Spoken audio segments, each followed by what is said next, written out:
Tigers. Right in, pass completed. Caught by number 7, Anthony.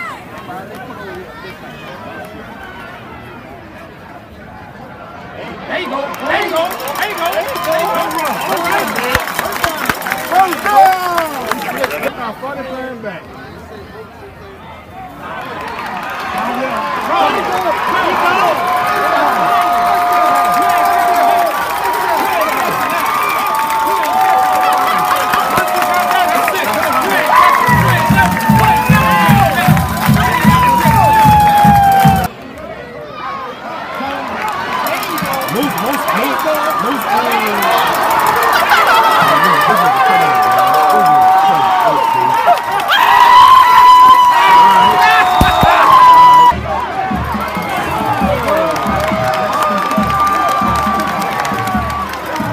I see.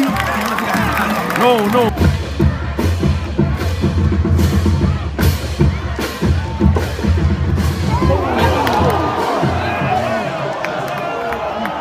The college pass complete. Caught by Brunson. And look, they don't push themselves like these guys.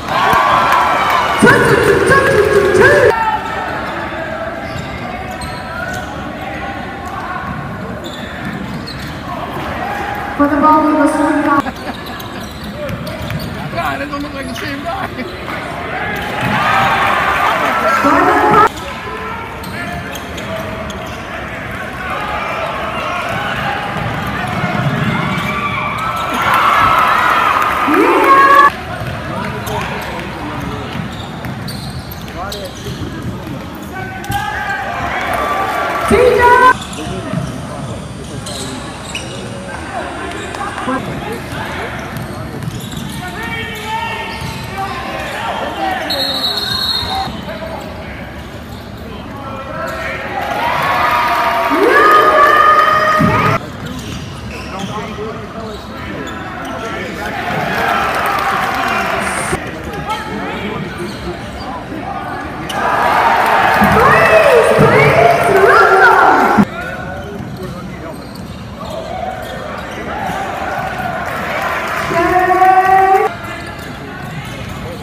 Right now, 10 new guys on the team, and the chemistry is fine. The guys get along, they like each other, they click off the court. But the main thing is now they gotta learn how to play with each other in a structured setting. You know, they used to playing with each other in open gym where anything goes, basically. Right. But now you got refs, calls, guys who, you know, bigger, faster, stronger than you. Right. The main thing is executing better. We blew a couple plays, missed a couple rebounding assignments, missed a couple defensive assignments. Offensively, we just got to show up the small stuff. We just actually told them the small stuff will help you win games where you can't just be bigger and faster and stronger than everybody. You got to be disciplined on defense and offense. Right. Man, what's some goals you and the coaching staff got set for, you know, the rest of the season? The main thing we tell them guys is get better every day. Whether it's me with them every day in the gym working on their skill set, with the bigs working on post moves and stuff like that, guards just getting them extra shots. The main thing we like to be, by the time we hit maybe January, hopefully clicking on all cylinders. So that means like tomorrow when we practice, have a better day than we had today. Right. You know, preparation wise. So the main thing as a staff, what we want to do with the guys is to make sure that everybody's getting better. You know, I know it sounds kind of general, but you can sense as a team when the guys are coming out learning stuff, you know, seeing stuff and envisioning themselves in a situation, and they're like, oh, okay, that's why I got to set this screen at that angle. The main thing is just getting these guys to believe in the system, trusting it, and then you'll see the improvements. Holding each other accountable. Yeah, and that's always key. You know, if a guy takes a bad shot, his teammate not worried about him getting offended when he say, no, that's not the shot we need right now. Exactly. If we keep telling them that, they'll ignore us. But if it comes from a teammate, it'll come a little bit better. I got you. Now, man, I've been knowing you 10 plus years since your days balling at Southeastern. You know, down there in Hahnville. So I know you bleed basketball, bro. I know this you all the way. Yeah. Man, tell me about the preparation and the grind, you know, of a college basketball coach, man. The main thing about it, the preparation, it stopped being work because you love it so much. You know, you kind of wake up and actually, like on the bus ride home, I'll take some notes and I'll think, like, what do I need to do specifically with player XYZ to get him better? Whether it be watching film with him, getting in, just talking to him, looking at his stats, telling him about the kind of shots he took. You know, off-season preparation is crucial because whether it be recruiting is very time-consuming. But once you get the guys on campus, that you got to hurry up. You got to develop them fast. You got to get them bought into your system. You got to find out what they're good at, what they're bad at. You know, sharpen the iron. Sharpen the blade. I call it. You know, if a kid, if this big boy number 15, he's learned more with us because I've been in the gym with him so much. He's learned more with us in the past 2.5 months than he's probably learned ever. That's the grind. That's the prep. And the main thing is you learn how to grind, and them guys seeing you grind. They seeing you watching film all the time. You really willing to get in the gym with them and help them get better. Then they're like, now, well, coach putting the work in. I need to put the work in. So I mean, but once you get to that point, you love it like some of us do. It's just like you waking up and going to use the bathroom in the morning. You just do it. You don't even think about it. Man, that's one thing I always knew about you, bro. Like, you know, you bleed at basketball, and you always did put that time in, even when you played at Southeastern, man. So I know there's something that's really for you, bro. How I feel being back in the boot, though, man. You way out there in Arkansas. How I feel being back in the boot. I was telling my folks, I was telling people in Arkansas, man, we're gonna get down there. There's not gonna be no more cows, no more hills. It's gonna be straight swamp water and crawfish, and I love it. I love looking out the window of the bus and seeing swamps and bayous, man. I know you missed the cookie. I know you missed that cookie.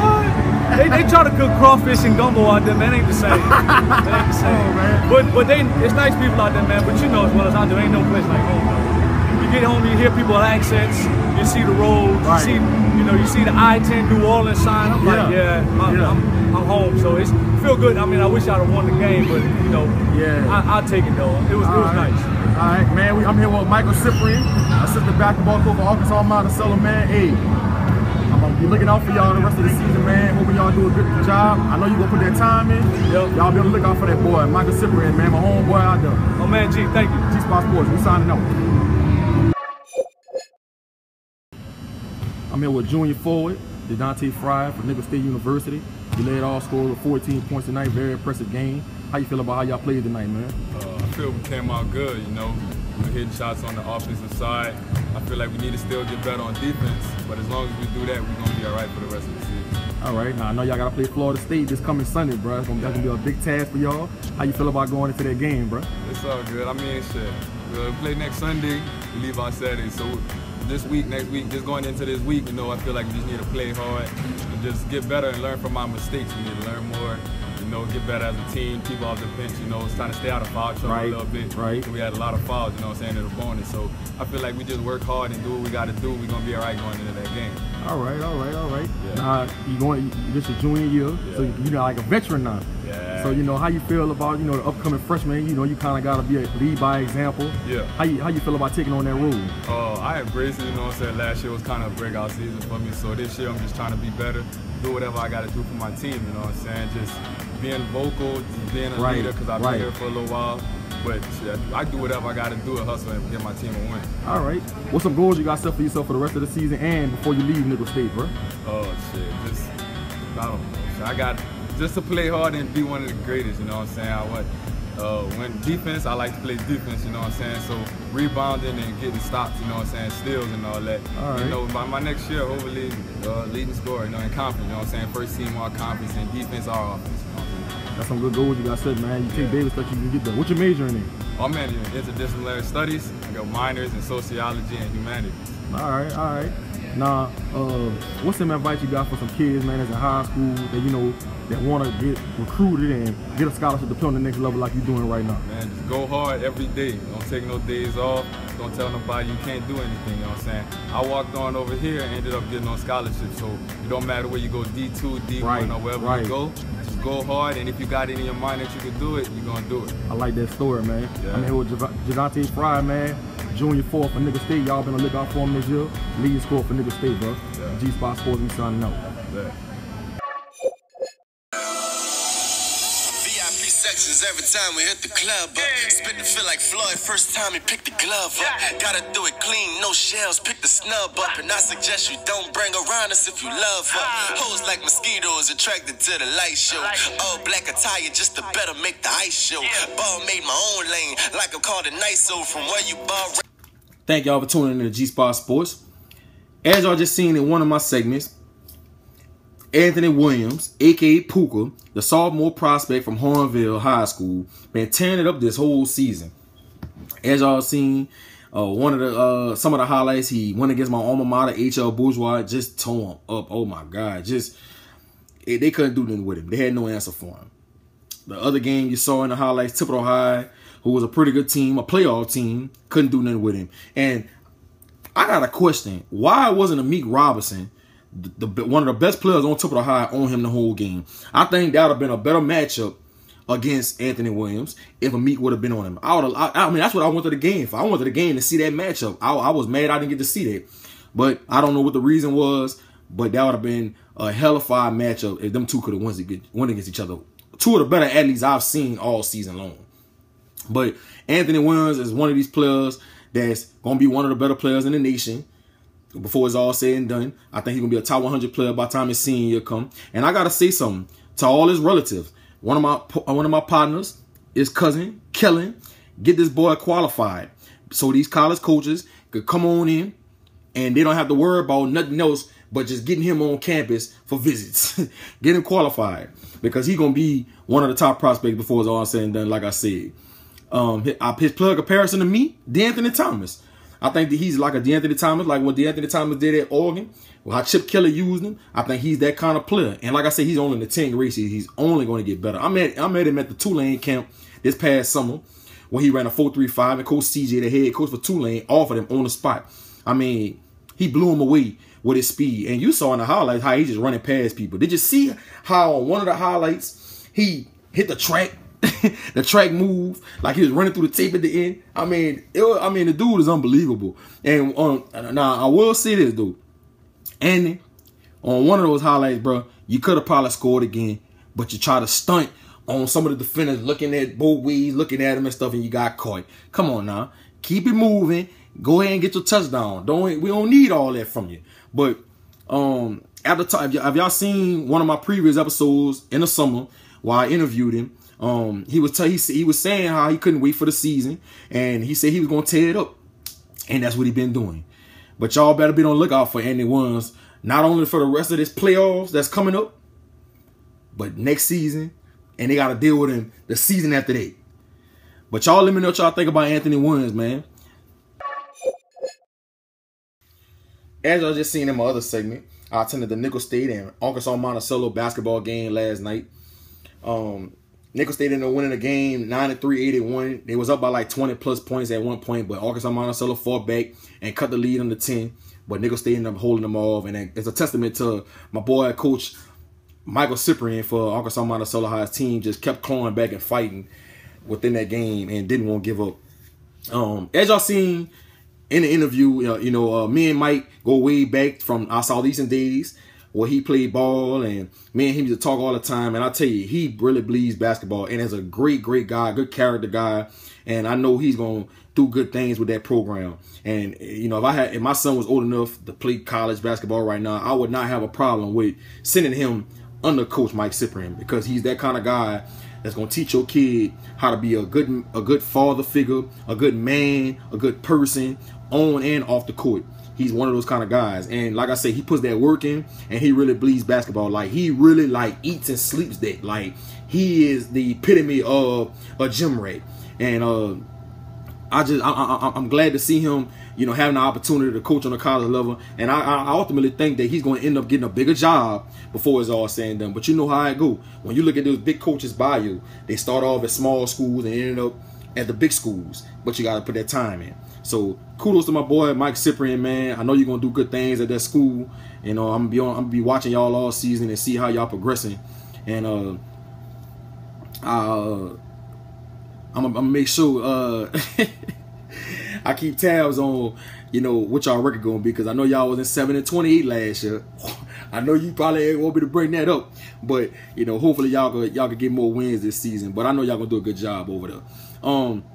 In my other interview, your soldier Dante Frye, the junior forward from Nicholls State. This is a great story right here. I love stories like this. Played at E.D. White right there in Tupelo, Louisiana. Didn't really get recruited. And he was a pretty good player in high school. You know, I watched him a few times in high school, and I thought he was good enough to play on the next level. But didn't really get recruited. Walked on at Nicholls State. Okay? His freshman year. Played, put that work in it, grinded hard, and got put on scholarship after his freshman year. And his sophomore year, which was last year, was the second leading scorer on the team. This is a testament to all you young kids out there that think that, you know, if you're not getting recruited in high school, that's your story. No, that's not your story. You can go to a school and put that work in and walk on and earn yourself a scholarship.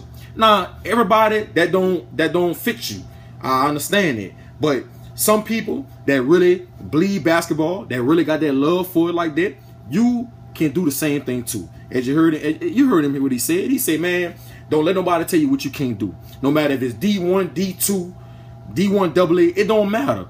You can put that work in and earn yourself a scholarship. And if that's what you ultimately really want to do and you love the game, you're going to put that work in. So I got a lot of respect for that boy, Dante Frye. I'm going to be on the lookout for him for the rest of this season and the rest of his tenure at Nicholls State. They take on Florida State. I was messing with him about that. They take on Florida State this coming Sunday, or I think it's next Sunday. So I'm curious to see, you know, how he going to go against that kind of ACC competition. But I really like Dante, man. That's a good character guy. I think that he has enough skill set to play at least overseas when he's done in Nicholls. Because the improvement I've seen from him from high school to college, it's been a 360. And I can tell he's been putting the work in. So y'all been on the lookout for that boy Dante Frye for Nicholls State University. You heard what he said. He said he think he feel like he can be in first team, second team all conference, and possibly leads the Southland Conference in scoring before he leaves there. And I think he has the ability to do it too. So y'all been on the lookout for that boy. Y'all let me know what y'all think about these highlights of Anthony Williams and my boy Dante Frye.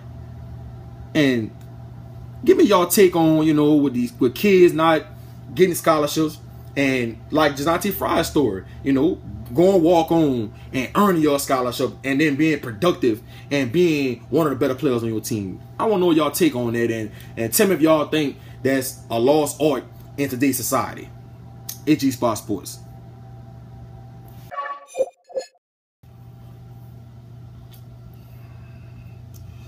I had to say the Saints for last. I had to say them for last because we bad. That's why I had to say it for last. We lost to a 1-6 team Sunday. You know, I just don't understand. You know, we beat the Cowboys. We beat the Falcons. We go ahead in Indianapolis. We beat the Colts.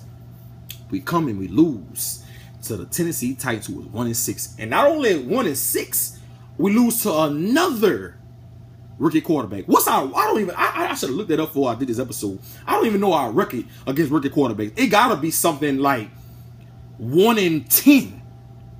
What is it about rookie quarterback? What is, we don't have enough film. I don't know what's the thing about rookie quarterbacks with us. We always struggle against rookie quarterbacks, and then I could see if they was doing some confusing stuff, or you know, their route combinations was difficult. This was some simple stuff that the Tennessee Titans were doing. They wasn't doing nothing spectacular. They wasn't doing nothing like that. You know, they was lining up, running simple slants, running ISO and power, and we could not stop it. They ran zone read occasionally, and we could not stop it. I just don't understand for the life of me how we lost that game. But I'm going to tell y'all 2 plays. I'm getting so angry thinking about this all over again. 2 plays that I feel like changed the whole complexion of this game. When Murphy, the rookie from Missouri, fumbled that punt, we was up 14-3 right there. He fumbled that punt in their own territory. When he fumbled it, they scored right after that. They have momentum. You can't give a 1-16 momentum. You can't do that. The next play. Mariota throws a heave in the air. Jared Bird and Keenan Lewis. I don't know what the hell y'all was doing. I felt like that was some junior high school stuff y'all pulled. Both of y'all going for the interception. Neither one of y'all come down with it. It goes flying in the air. Delaney Walker catches it. Not only does he catch it, y'all don't even make the tackle, and he races down the sideline. Those 2 plays, I feel like, changed the whole complexion of the game. Another play. Another sequence that I don't understand how this happened. When we went for the field goal to win the game with Forbarth, we threw the pass to Colston. We got down. We knew we was about to kick a field goal. I don't understand. From the time the referee spot the ball and does like this, you have 45 seconds to get your field goal team on the field and kick a field goal. Why? I don't understand why it took so long for us to get set up and kick a field goal. Because I'm going to tell you what happened why we missed that field goal. By the time we got lined up and got ready to snap it, it had like 3 seconds left to go on the play clock. So the snapper, we rushed the snap. The holder, now we had a new holder because we know Luke McCown was out with the back injury, so we had a new holder and everything.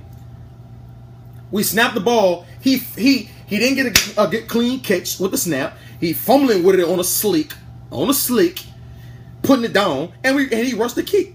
And I think they got a piece of it. That kind of stuff can't happen in the NFL. I'm sorry. I mean, everybody knew we was about to kick a field goal. So why wasn't the field goal team ready to just go on the field, take your time, let the kicker take his deep breath, go through his little thing he go through before he kick the field goal, and take his time and kick the ball? We rushing, play clock running down. I just don't understand it. This kind of stuff can't happen at the pool level. And I don't know if this falls on a special teams coach. I don't know if this falls on Sean Payton. But somebody got to get the finger pointed at him. Because I feel the type of way. And we could go back. We could come back to this game in week 17 and we not in the playoffs and point this game out while we didn't make it in. Because right now we damn near got to run the table. We damn near got to run the table to make it into the playoffs. Drew Brees, kudos to you. You've been playing your butt off as of late. The only problem I had with you is when you threw that fly ball, that 9 route to Mark Ingram on the sideline when it got picked up. I don't know what the hell you was thinking about. I don't know if you thought that was somebody else on the team. I don't know if you thought that was Colston. But we should not be throwing 9 balls to Mark Ingram. I'm sorry. I mean, I'm not a rocket scientist or anything like that, but I just think we shouldn't be throwing 9 balls to Mark Ingram. That's just my opinion. On the defensive side of the ball, Rod Ryan. I mean, one week you look good, and one week you look bad. I don't know what's going on. I don't know if we having a miscommunication with the calls coming in. We just don't have enough chemistry on defense yet. I don't know what it is, but something's wrong. And I know what one of the problems is. Brandon Browner. Brandon Browner, I vouched for you when we signed you in the offseason. But I think Rod Ryan, what you need to do, you need to start holding him accountable. Take him out of the starting lineup.